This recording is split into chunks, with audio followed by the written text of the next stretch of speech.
Hume and Carl Cameron would do a 4-part investigation into these allegations in December of 2001 and yield stunning results. It has been more than 16 years since a civilian working for the Navy was charged with passing secrets to Israel. Jonathan Pollard pled guilty to conspiracy to commit espionage and is serving a life sentence.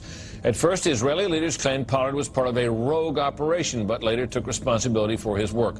Now, Fox News has learned some U.S. investigators believe that there are Israelis again very much engaged in spying in and on the U.S. Since September 11th, more than 60 Israelis have been arrested or detained, either under the new Patriot anti-terrorism law or for immigration violations. A handful of active Israeli military were among those detained, according to investigators, who say some of the detainees also failed polygraph questions when asked about alleged surveillance activities against and in the United States. Investigators suspect that the Israelis may have gathered intelligence about the attacks in advance and not shared it. A highly placed investigator said there are, quote, tie-ins, but when asked for details, he flatly refused to describe them, saying, quote, evidence linking these Israelis to 911 is classified. I cannot tell you about evidence that has been gathered. It's classified information. Now, when the FBI investigated, it quickly unraveled to be the largest foreign spy ring ever uncovered inside the United States, the largest. Even the Soviet Union had not been spying on the United States as much as Israel has been doing. So the FBI started to round up these spies. They started to arrest them very quietly, and they were about halfway through this process of rounding up this spy ring when 9/11 happened. Numerous classified documents obtained by Fox News indicate that even prior to September 11th, as many as 140 other Israelis had been detained or arrested in a secretive and sprawling investigation into suspected espionage by Israelis in the United States. Investigators from numerous government agencies are part of a working group that's been compiling evidence since the mid-90s.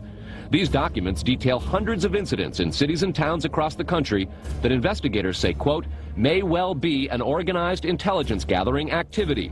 The first part of the investigation focuses on Israelis who say they are art students from the University of Jerusalem and Bezalel Academy.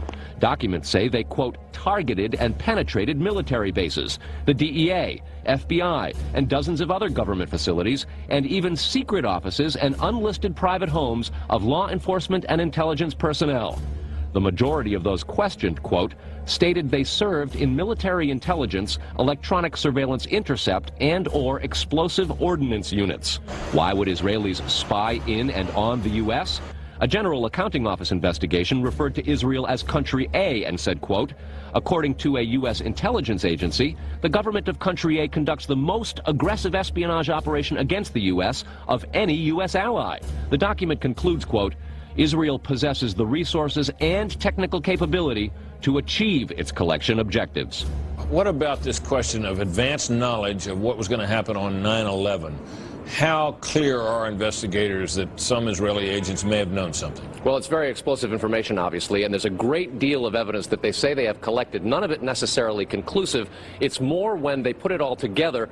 A bigger question, they say, is how could they not have known? Almost a direct quote, Brett. It is now apparent that this intelligence ring was inside the U.S., had prior knowledge of 9/11, and had a classified role in 9/11, which officials refused to discuss.